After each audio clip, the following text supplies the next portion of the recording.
Hello, students and everyone who's joining us today. We're so excited to have you. This event, the Mayborn Mentor event, is an awesome opportunity to get real life, awesome alumni back in touch with our students. And this is put on by the Mayborn Board Education Committee, and they're very excited to have you all here with us today. So I'm not going to take up too much of our time. I really want to hand the conversation off to Dean Tamara Brown and Dr. Delva King to go over all of the great things that we're going to discuss today. Thank you again for all being here, and I'm going to hand it off. It's up to you, Tamara. All right, good morning, everyone. My name is Tamara Brown, and I am the Executive Dean of the College of Liberal Arts and Social Sciences, which is home to the Mayborn School of Journalism. Thank you for being here for this Mayborn Mentorship Program. Today, it is my pleasure to introduce to you Dr. Delva King, an entrepreneur in the Dallas area for over 30 years. Dr. King started her education here at UNT. Well, at that time, it was called North Texas State University. That's right. And she graduated with her bachelor's degree in psychology in 1971, and then she went on to earn her master's of psychology degree at Texas Southern University in 1976, and then went on to get her PhD in psychology from Texas Women's University in 1986. Dr. King, with all of that psychology education, not surprisingly, worked in the mental health field. She served, I'll just give a few examples here. She's done so much, I can't tell it all. She's been the director of child and adolescent services for Dallas County Mental Health and Mental Retardation. She was responsible for programmatic development, managing comprehensive mental health services for children and youth in Dallas, and supervising 150 psychologists and psychiatrists. It was a full service mental health hospital that was under her responsibility, along with all of the management, budget, hiring, supervising responsibilities that go along with that. She was also employed as a school psychologist for the Dallas Independent School District. She provided psychological assessments, crisis intervention, and student at-risk services. Now, you might be asking yourself, with all of that psychology background in education, all of that psychology background in her career, why do we have her talking to us as a part of a Mayborn mentoring event? Well, she shifted gears in her career. Dr. King is very entrepreneurial. When her husband started his own marketing company, she left the practice and started working with him. And currently, she and her husband are in partnerships with Papa's Restaurants, TGI Fridays, at the DFW airport. For 20 years, she was owner of the King Group, which is one of the largest African-American advertising agencies in the Southwest. The King Group produced radio and TV commercials for major corporations, public relations, also did community relations. In addition to that, Dr. King is owner of Ethnic Focused Research, which is a consumer marketing research firm. And they concentrate on qualitative research and analysis of ethnic consumers and diversity training. The King Group has been listed in Black Enterprise magazine for many years as a top 20 Black-owned advertising agency. And that's why we have her here today to talk with you in this mentorship moment. We are so delighted, Dr. King, to have you on program today. And so here's how this will work, students. I'm going to start by asking Dr. King a few questions. And you be thinking about questions that you have for her, because after I ask a few questions, I'm going to open it up for you and allow you to directly ask her your questions for career guidance, advice, so that she speaks to the things that you want to hear. Dr. King, let me start. You have had an amazing career, and I haven't even told the half of it. It started with your psychology degree. It ended up in advertising and entrepreneurship. So right. I'm eager for you to share more about your path, since leaving UNT, but let me start by asking you to share about your college experiences. Mm-hmm. Well, thank you for having me here today, Dr. Brown. I'm really excited about reaching out to students. We've always had a love for sharing our experiences, our knowledges, our skills to others. I started UNT in 1969, which was a very high intense, culturally charged time of everything from Black Power to hippies. But I chose to major in psychology, and I really it was kind of a life dream to do that. And I had a relative who was had a PhD in social work.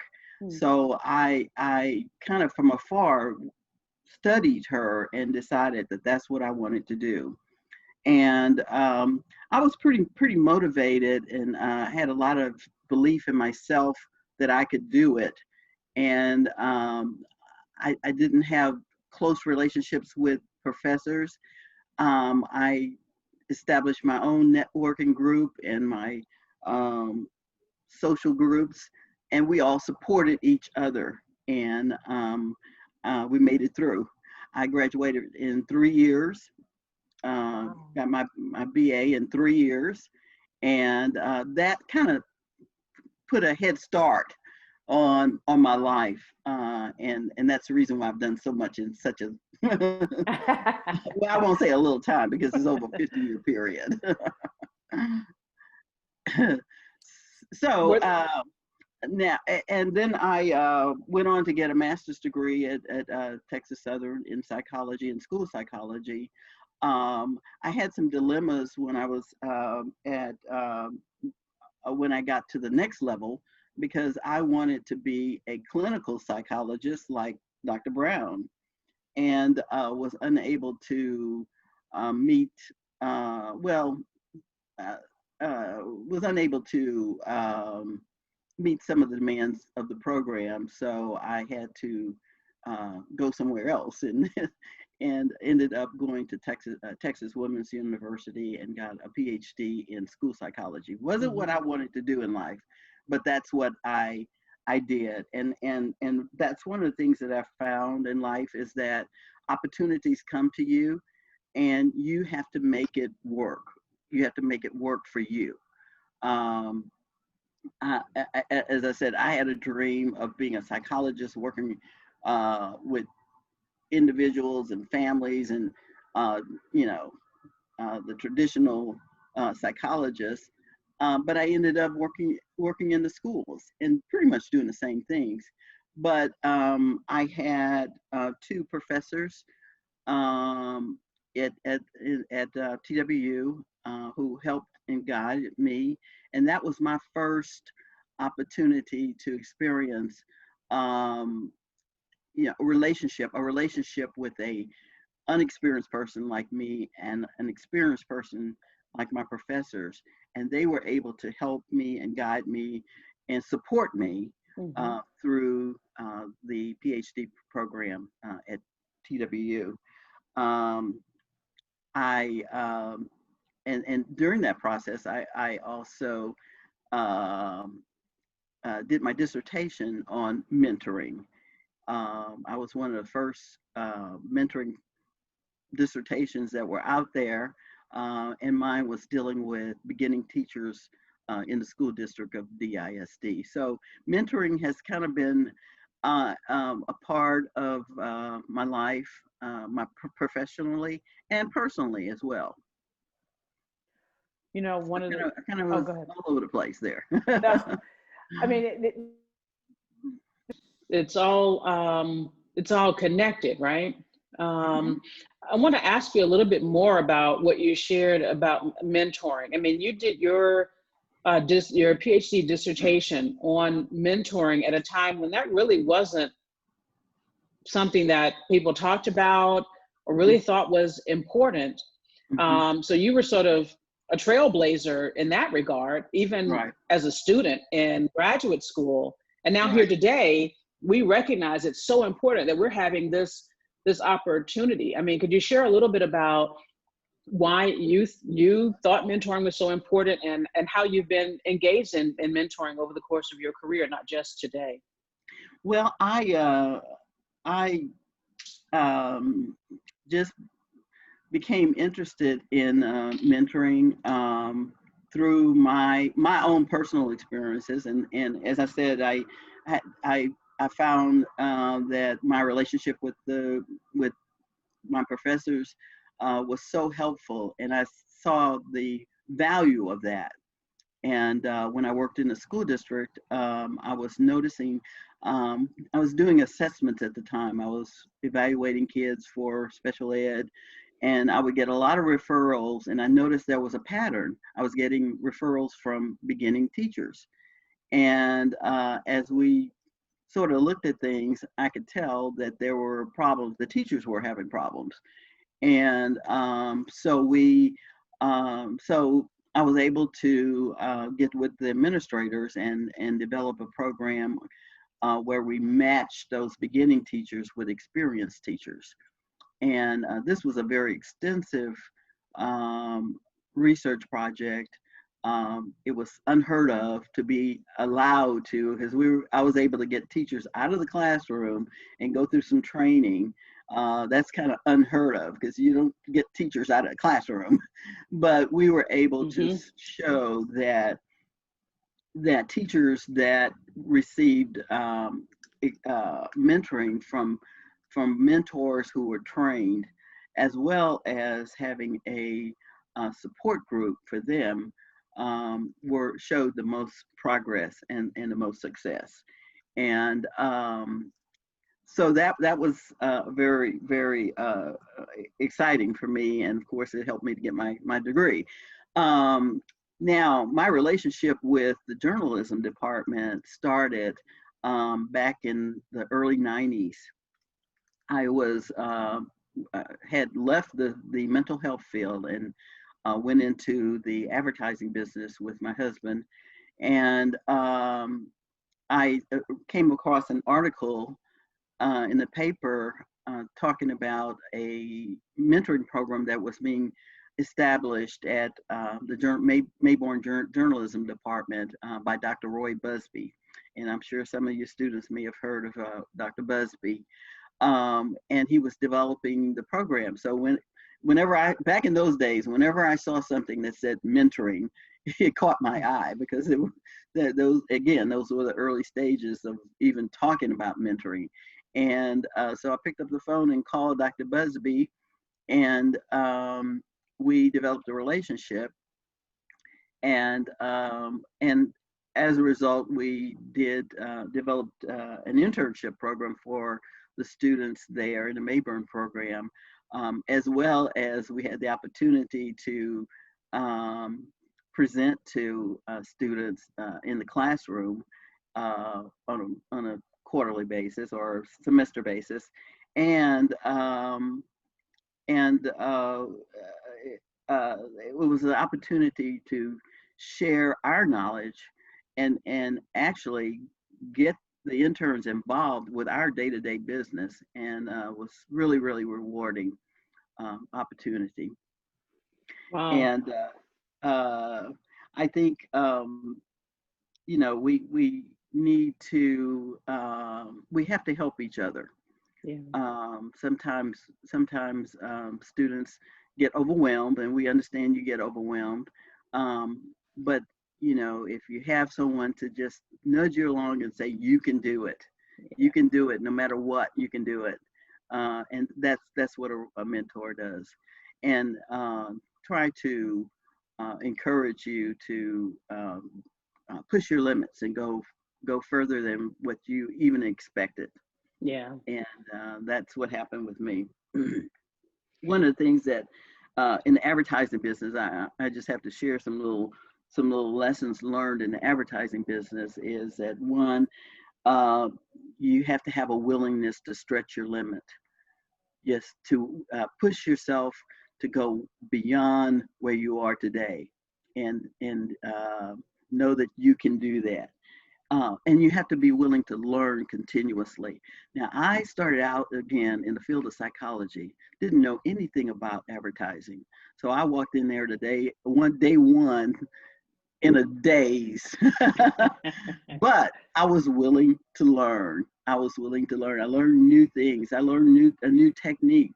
Um, I in advertising business, consumer research is extremely important. In fact, research is the first step that in the creative process. You know, we need to know, what does the consumer want? What are their needs? And so I learned that skill. And as a matter of fact, I learned it from an agency that's in trouble right now, the Richards Group. But I was willing to learn how to do these skills. I knew I had the capability, but I wanted to do it the correct way. So you have to be willing to learn all the time, and no shortcuts in life. There are no shortcuts in life. I see that a lot now. Advertising today is not quite the way it was. We did it the hard way. And you can't get around that, because sooner or later, you know, what you're doing is not going to work. So you've got to be prepared, be willing to study and research and analyze things. Never give up. Be willing to collaborate. We did a lot of collaborations with other people. We collaborated with UNT.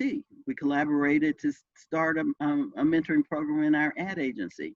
So, you know, that collaboration with other companies. One of our largest clients was the Texas Lottery. We were the only, and probably there will not ever be another African American owned agency to have it, to do advertising for a lottery. But we collaborated with our other clients and developed programs. So you have to you collaborate with other friends. And millennials, you're good at that. You're good at that nowadays. You know how to collaborate with other folks and do things, and that use those skills in the business world. And seize the opportunity. Seize the opportunity. If an opportunity comes to you, take advantage of that. And the opportunity for me came to go into the business with my husband, and so I had to. I didn't know where that was going to take me, but I was willing to give my all to make it work, and it did. One of the other things that we do is diversity training and diversity crisis intervention. And we were involved with two clients who were in the restaurant business, and at the time they were having diversity problems. And so our company was hired to help them resolve those issues. And based on those relationships, we ended up owning part of the business. Wow. Never thought that would happen. Wow. TGI Fridays, we were working with them on some major diversity crisis, trained their whole staff and whole company throughout the company. And from that relationship, we had an opportunity to go into a partnership with Fridays at DFW Airport, and that was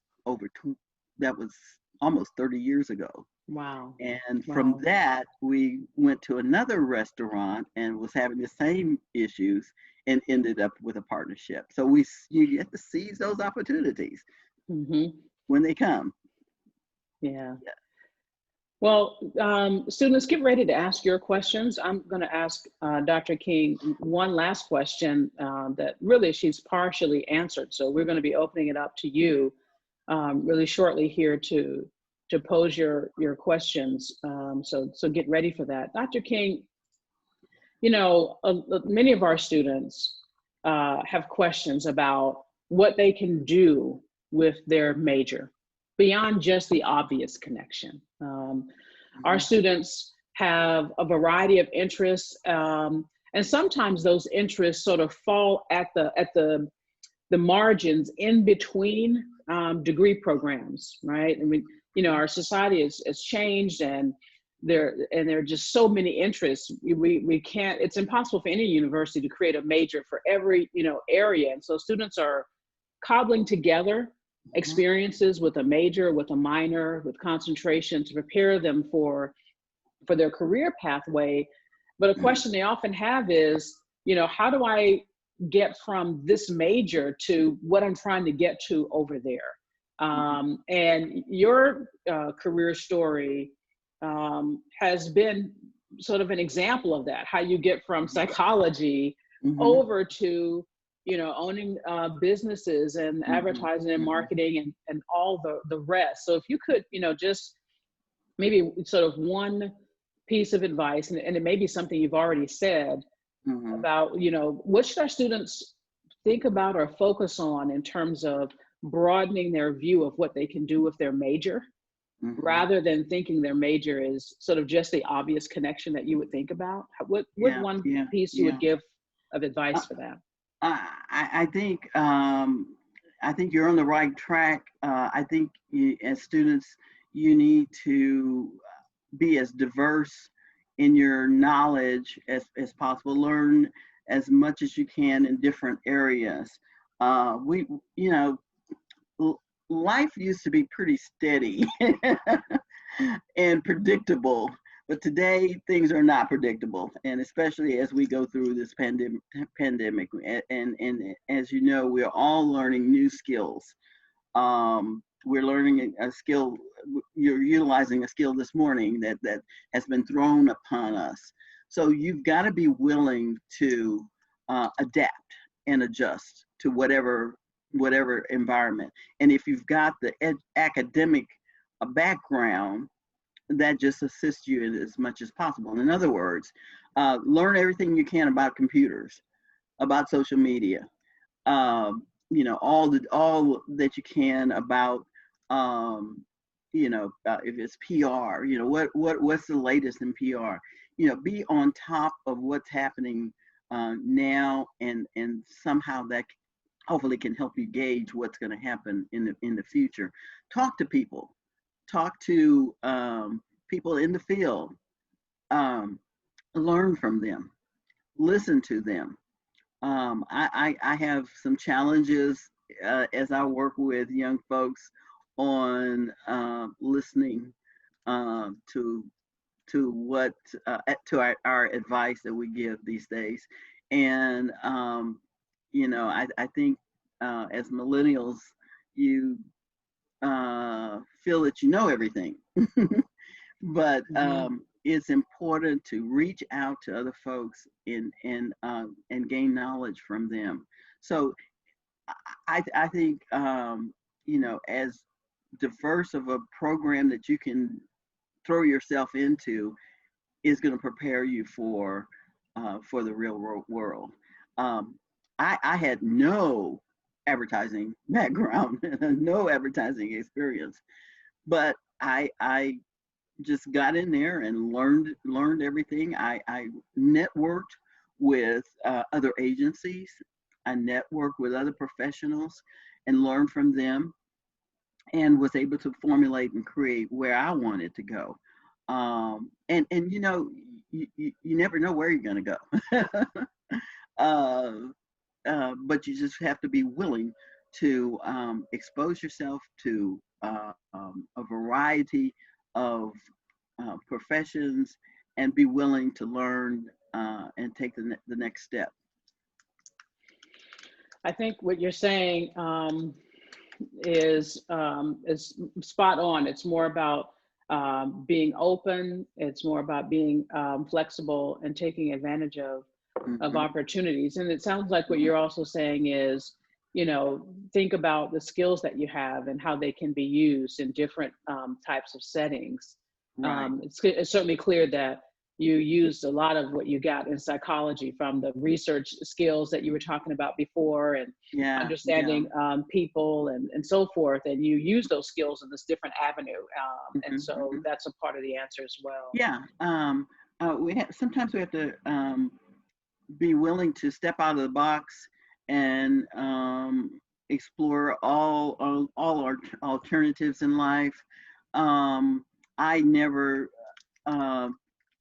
I wasn't trained to be a the type of consumer research that I ended up ultimately doing, but college teaches you how to learn, how to think, how to explore, and so you take those skills and convert them into the real life. Right. On the research, it turns out that that research background and my psychology background was able to assist me in forming a company, Ethnic Focus Research.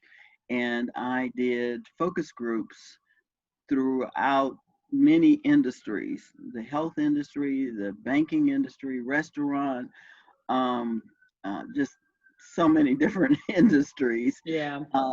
And was able to, through that research, we were able to enter into a marketing relationship or advertising relationship with clients. And fortunately, we were able to keep those clients for 20, 30 years.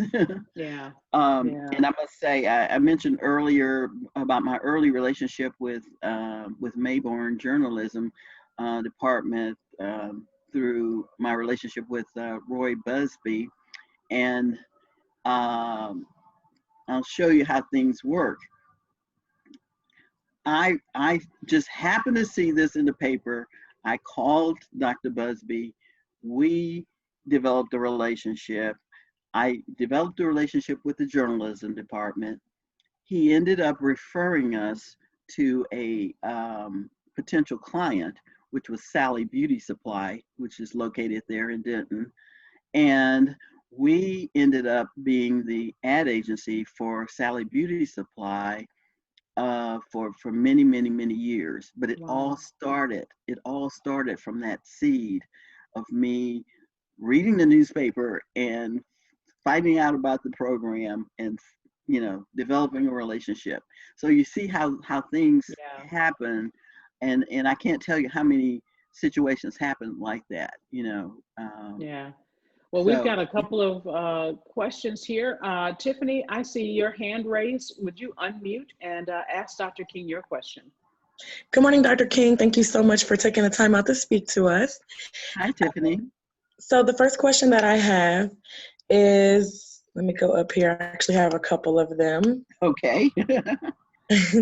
Okay, so I would like to know, as a career Black woman growing up in your era, what was your biggest obstacle that you faced? What was the biggest obstacle? Well, I tried not to have any obstacles. Well, and when I started UNT, actually we were the first wave of minorities to integrate a predominantly white university. So that was something that it caused some insecurities and feeling that how am I going to make it in this environment? But I didn't allow that to happen. I was determined inside. I had an internal drive that made me move forward. So I really didn't have a lot of obstacles, I guess. I probably did, but I didn't allow it to interfere with my life. One of the biggest I was trying to go into, I mentioned the psychology issue. I wanted to um, go into clinical psychology, and the obstacle I had there was that I was working full time, and they wanted me to go to school full time, so that was a conflict there. And but I was able to overcome that by finding something else to go into, finding another area. So I obstacles are just challenges. They're just a little roadblock, and you find ways to get around it, and that's what I did. Thank you. Do I have time to ask others or just go ahead and wait? Please, Yeah. go on. Tiffany, let me I'm gonna come back to you. I've written your name down because I know you have Okay. more than one question. We've got a couple other hands Okay. raised. So Sumshot, I see your hand, and then Tiffany, I'll come back to you. Okay. Sumshot, would you unmute and ask your question? Hi, Dr. King. Nice to meet you. And Hi there. thank you, Dr. Tamara, for organizing this. And it's a pleasure. I just wanted to know, like, what would be the best way to find a mentor? Or how do you, like, connect with different people? I mean, not from your own department, or like you said, from one field to another. How is it by chance, or how do we make that effort? Well, Great you know, question. yeah, that's a very good question. There are, just recently, I received an email from a young man who is actually a cook in one of our restaurants at the airport. And he wanted to develop a mentoring relationship with me. So that student reached out to me, and on his own. And I think, talking to people that interest you, if some common interests, developing a friendship with a professor or someone around that you admire, reach out to them, reach out and you know, let them know that what your interests are, and hopefully they will go along with you. I think having a close relationship with someone in the field, in your field, is very important. It can help you, give you confidence, and all kinds of perks that go along with it. So reach out to, if it's someone that you're interested in, just like this young man, just, email or go up and set up an appointment and talk to them. And if that one doesn't work, go to someone else. Don't give up. Don't give Thank you up. so much.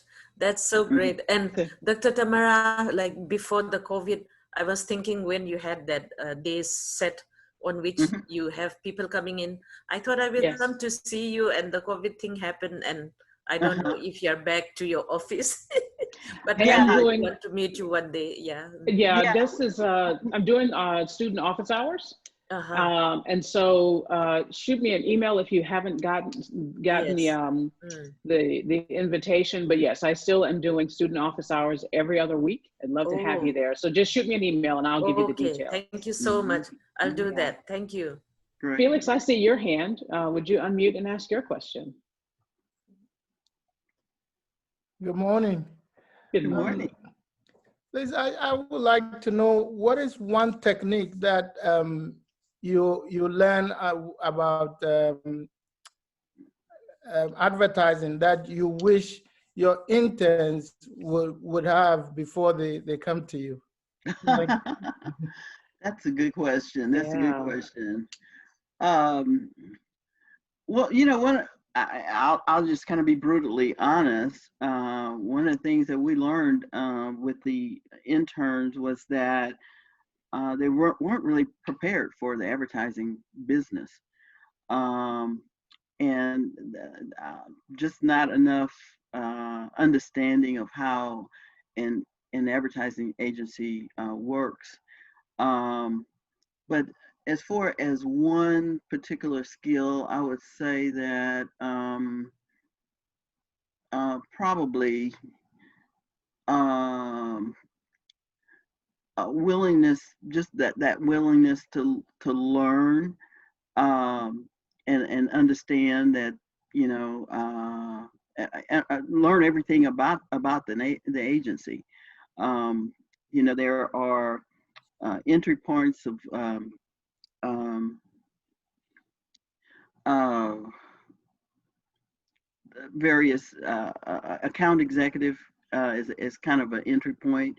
That position is someone who works closely with the client and can provide information about what the client's needs are. And then the creative is very important. The research part of it is really important. So I guess the one tool also is learning how to gain information, as much information about your client. Be prepared. As I give another example. I was at one of the first presentations we did at Sally Beauty Supply, and that company was at that time very strict, no frills. You know, they were very serious, and so we did a presentation, and I wasn't totally prepared. I was not totally prepared, and so I presented and was asked hard questions, and I was not able to deliver. My husband was there, and he could, and he bailed me out. But I learned from that you have to be prepared. Can I go into a client? One of our clients was Southwest Airlines, and we worked very closely with the CEO, and of course that was Herb Kelleher at the time, and we worked very closely with them. And what I found was you cannot BS. You cannot fool your clients because they know their business. And so the other thing is you've got to immerse yourself in their business as much as possible and know as much as they do, you know, because they expect that of you. So be prepared, learn as much about the client and what, you know, what their expectations are and what they're capable are of. You can't go into a client and just tell them anything. You know, it's got to be based on fact, research, and what you think will really work for them. You know, it's interesting. It sounds like, you know, there are a couple of themes I'm hearing and what you said. Obviously, one is you need to do your homework. You cannot just, you know, just wing it with a smile and think that that's going to, you know, I have a great personality, so that's going to carry the day. You really have to do your homework. And then it sounds like you're also talking about taking initiative. You've got to not just sort of wait passively for the opportunities to come, but you've got to get out there and create them. And the other theme I heard is, you know, around, you know, developing skills and a wide variety of areas that can connect. You know, I think sometimes we can think, I don't see how this is going to matter. This is not really in my area. And so it's a waste of my time, or, you know, and because we don't necessarily see the connections between what can appear like lower level or tangential kind of things, we're ready to get to the, you know, really the meat of the matter. And it sounds like what you're saying as well, that there's important learning that happens. That then when you get to the next level, you have that to bring all together. And if you skip that step, you're right. It might be hard to be competitive. I mean, I'm kind of hearing that in the theme as well. You're exactly right. The other thing is, we were a boutique agency. In other words, we had no more than 8, 9, 10 clients. And our philosophy was that we want to be everything to our client, and we want to be an extension to their company. And so that meant that we were there for them whenever they needed us, 24/7. The client is king. That's a skill. That's something you need to know. Whatever the client wants, we try hard to give that client what they need. And truly understanding what their needs are, and being able to deliver. You got to deliver. You know what we sometimes some clients would drive us crazy. But when I pick up that phone, that client would know that they're the best. They're the only thing that we're doing that day is dealing with them in there. We don't let them know that, oh, I've got other clients, I've got other problems. That's not. They don't want to hear that. Yeah. Make them feel that they're the only client that we have. Yeah, that's a good point. Tiffany, you had another question. Let me circle back to you if you would unmute and ask your follow-up question. Yes, so I wanted to know, how do you organize your time, and what advice can you give to any of us that could help? Boy, time management. That's always time management a big one. is a very difficult, and I'm not the best at time management. But you've got to look at your priorities. What are the priorities? What do I have to get done today? What are the things that are most important? And if you have time to sit down before you get started during the day and jot down all the things that you think need to be done, and go through that list and say, what do I have to do today? What is it that I've got to do today? And then try to take care of those things, and from there things will fall. In the advertising business, as far as time management during the day, I spent my time working, working with clients, working with the creative team, doing research. And then at night, I was working. And working at night meant I was writing reports. I was paying bills during those early days, or later on, I was approving bills, a variety. So unfortunately, as an entrepreneur, you're on 24 hours a day. And so I ended up spending probably not wise time management, but we put in 10 hours a day or more.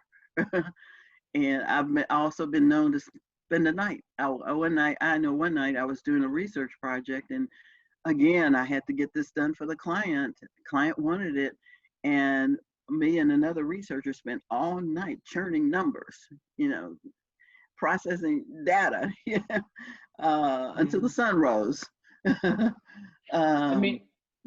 So time, making sure that you take care of those priorities, and try not to waste time doing other things. But there are times that you have to kind of get away from it all, and so there are times that I find myself wandering off, looking at something online, maybe looking at some clothes or whatever. So you do have to have that balance, in life. You've got to have that balance of got to get what you got to get done, but then try to have some pleasure in your life. As an entrepreneur, unfortunately, it is a continuous process of working, but I watch. Let me say this: learning is a two-way experience. We talk about mentoring, where the experienced person is helping the inexperienced person, but there are many times that you guys know things and you do things totally different, and we learn from you. I'm beginning to learn. I'm working with a young lady now who has for about 4 years has a advertising agency, PR, and she's constantly telling me, Mama, you have to work smarter. You have to work smarter. We don't have to work 24 hours a day like you did. So you guys can teach us a lot, and we Yeah. appreciate that. One of the points that you make clear is that, and I know that, there are a lot of our students who have an interest in starting their own businesses, and they're going to. And I think one of the things that comes out of what you're saying is that, the examples that we have right now are companies that are out there and they're doing it, and they have, people who do that, right? These but in the beginning, it's just you. And you're doing that, whatever it is, and everything until you grow to that place of having employees that help. And so I think that's important, because we don't necessarily see that side of it when we're looking at a company and all that we're doing. We don't get to often pull the curtain back and see, what's happening back there. So thank you for mentioning that. Let me ask a question about, and students, keep raising your hands if you have questions, and I'll call on you. But let me just ask a question about the pandemic, right? That's the elephant in the room here. It's why we're meeting in this format rather than, in person on campus somewhere. And the pandemic has caused quite a bit of disruption for our students.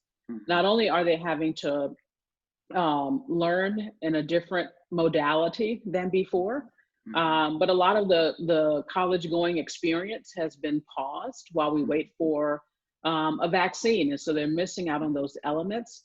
And for those of our students who are, seniors and getting ready to graduate, the pandemic has them nervous about, all of our students nervous, but, the closer you are to the end, the more of that anxiety. And despite all of that, we don't want students to be so disrupted, so nervous, that they undermine the very thing they're trying to accomplish, right? And get their education derailed, lose their focus, and get themselves into a academic hole, and that just heaps more onto them. And so, the question I have, and we're all dealing with the pandemic, you are as well. What advice do you have about how you stay positive? We know this is temporary, right? It won't be this way forever. But how can we help our students to stay positive and in this moment until we get to, the other side of it? Yeah, I must say that college, my experience at UNT was the best time of my life. I developed friends who are lifelong friends. We had fun. We enjoyed college, and I was had deep sorrow for what's going on right now. And those early days of the pandemic, I kept saying, these poor kids, they're missing out on life, and they're how are they going to finish school? I just was so disturbed about it. And my husband looked at me and said, and by the way, my husband is I met him at UNT, and we've been together for almost 50 years. So I have a lot of appreciation for UNT informing my life. But he kept saying, don't worry about what's happening right now. We're going to make it through this. And, we just have to accept what's happening and work around it. And from what I can see, many students are doing that. You're accepting it. You know what you got to do. You have to remain focused on doing your schoolwork. Don't get distracted. You have to stay on your eye has to stay on the prize, and not this all too shall pass, and we have to keep that in our mind. So I encourage you to remain positive, remain focused, know that life is going to get better, and you've got to hang in there. Um, you're creative. Um, um, you know how to do this more than we do.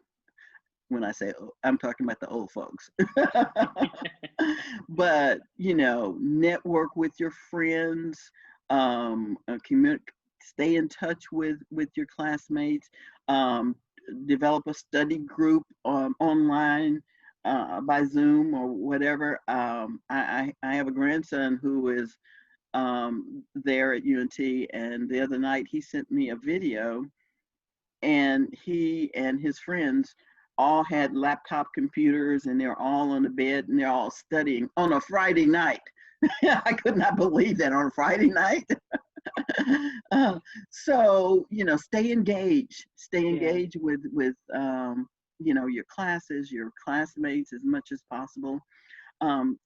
In our business, we have 10 restaurants between DFW and Houston Airport. So this was a crisis situation when the airports were actually shut down. I mean, they were just down. But our restaurants, both Fridays and Papados and Papacitos, we decided to stay open. And as it turns out, it was the best thing for the airport, because they had someone to serve. But we had to come up with creative ways to survive.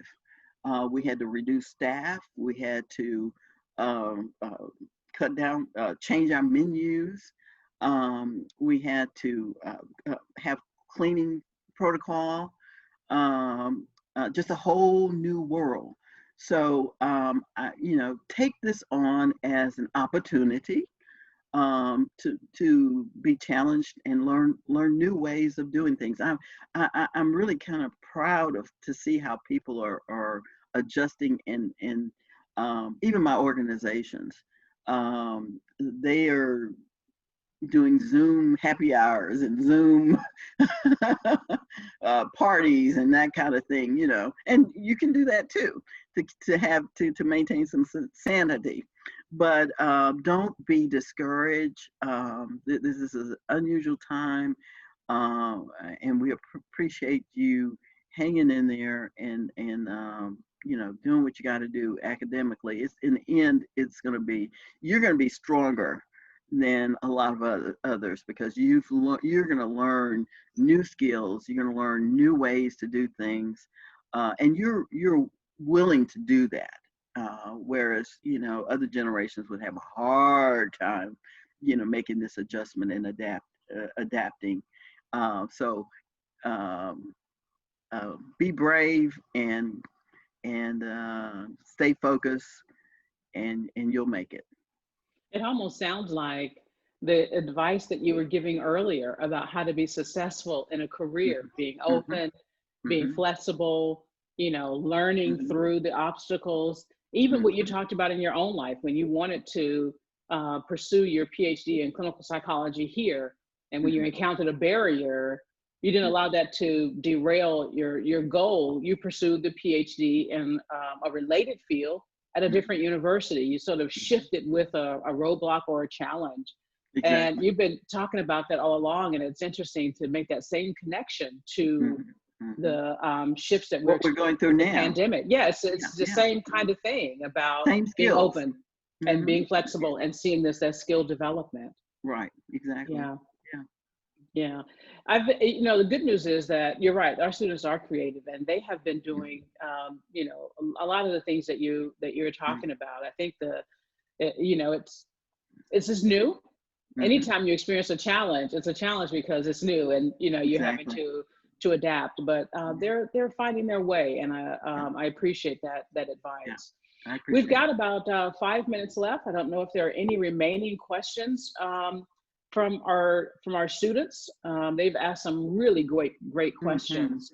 If so, quickly raise your hand. But excuse me, let me ask you, Dr. King, in addition to all that you've shared so far and the advice that you've given, to our students, and the story that you shared about your own path. Any final word of advice for our students about how to be ready for that amazing world that they're going to be joining soon, and things that they should be focusing on right now to make sure they're ready when that time for graduation comes? You know, one of the things I did not talk about is how to survive in the real world as a minority employee or whatever. As minorities, you know, when at the beginning of my career, I understood that as a Black woman, I had to be 10 times more prepared than my white counterparts. And Dr. Brown, I know you understand that. You know, we had to be 10 times more prepared, which means more education, you know, more knowledge and experience. We had to have the whole package. And we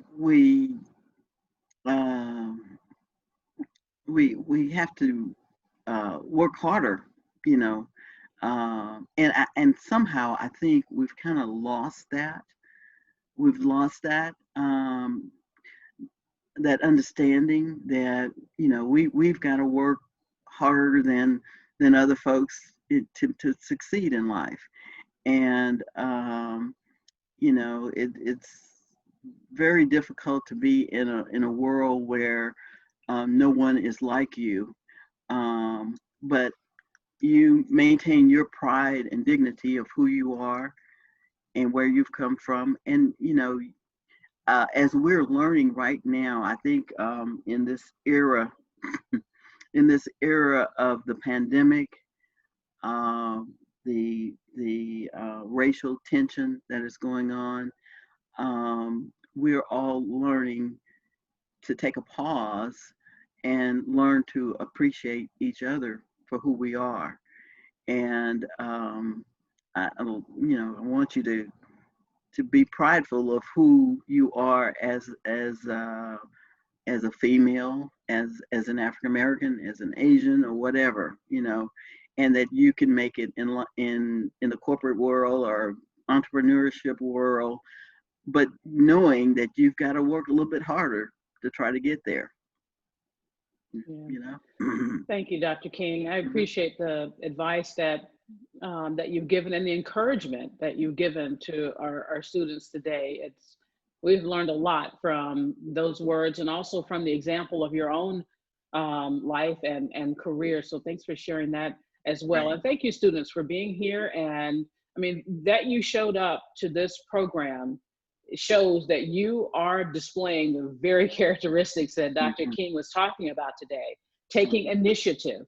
I mean, to be here when there are other places that you could have chosen to be, but investing this hour and learning about how to be your best selves, both now and in preparation for the future, shows that you are doing just those kinds of things that that Dr. King was talking about. So I encourage you to keep on keeping on. We're about at our time, so I'm going to turn things back over to Karina Sarah to close us out and tell us about upcoming Mayborn mentor programs, just by way of reminder as well. Again, thank you, Dr. King, and thank you. Thank you. I enjoyed it. Thank you, students. Karina? Good luck. Hang in there. Thanks both to Tamara Brown and Dr. Delva King. This was a great conversation, and thank you, students, for attending with us. This was a lot of fun. We do have 2 more events coming up this month, both in PR and advertising for the Mayborn Mentor events. And again, we will launch these in the spring semester. So we're very excited to have you all join us for any of those that are coming up. Please check our social media and our website if you're interested in any of those.